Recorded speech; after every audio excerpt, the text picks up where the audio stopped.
Ada teman saya yang bercerita tentang ketakutannya tidak bisa membayar hutang selama masa pandemi ini. Lalu saya bertanya, "Memang dulu kamu berhutang untuk apa?" Dia pun menjawab, "Untuk membeli rumah plus renovasi kecil sih." Saya pun terdiam dan berkata dalam hati, apakah kaum pekerja sedekat itu dengan hutang? Sampai membeli rumah pun harus berhutang.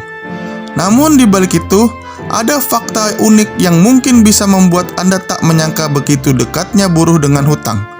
Sampai bisa dibilang bagaikan kepompong yang bisa merubah ulat menjadi kupu-kupu. Yang dulunya nggak punya rumah, bisa punya rumah walau hanya kredit atau berhutang. Siap mendengar faktanya? Ada baiknya kalian dengarkan sambil minum kopi agar lebih santai. Studi sederhana dilakukan di salah satu federasi anggota KPBI menunjukkan bagaimana hutang mendeterminasi kehidupan kelas pekerja. Pertanyaan-pertanyaan sering muncul. Apakah buruh memiliki kredit di bank? Berapa angsuran per bulannya? Lalu, apakah selama pandemi COVID ini mereka mengalami pengurangan upah? Temuannya sangat mengejutkan. Jumlah kredit yang diajukan ke bank sangat bervariasi, antara 20 sampai 200 juta rupiah. Kredit ini berputar di kredit konsumsi. Sebagian besar untuk beli mobil, pesta pernikahan, renovasi rumah, dan lain-lain kebutuhan yang karakternya konsumsi. Sungguh ironis bukan? Tapi itulah faktanya. Studi juga menemukan fakta lain. Angsuran di antara buruh per bulannya itu berkisar antara 1,2 juta hingga 4 juta rupiah. Padahal upahnya saja hanya sebesar UMK.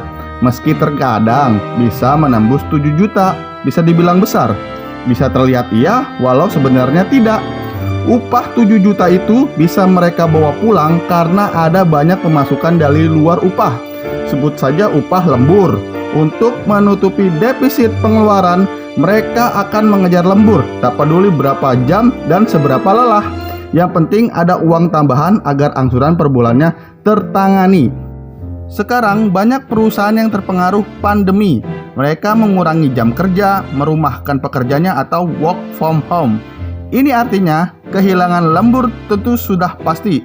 Tentu saja berpengaruh akan pemasukan yang susut. Rata-rata kehilangan upah antara 2-40%. Artinya beban menjadi ganda. Angsuran tetap jalan, kebutuhan di rumah ikut terganggu. Masalah lain pun timbul karena bekerja lembur yang tak kenal waktu, badan menjadi kelelahan yang berulang-ulang karena tanpa istirahat yang cukup. Bagi serikat, tentu ini menjadi sebuah kerugian karena keaktifan anggota menjadi berkurang. Banyak program pendidikan terhambat karena anggota memilih lembur, istirahat, atau bekerja tambahan seperti menjadi ojek online.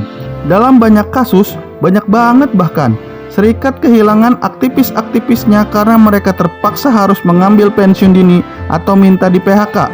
Tujuannya agar dapat pesangon.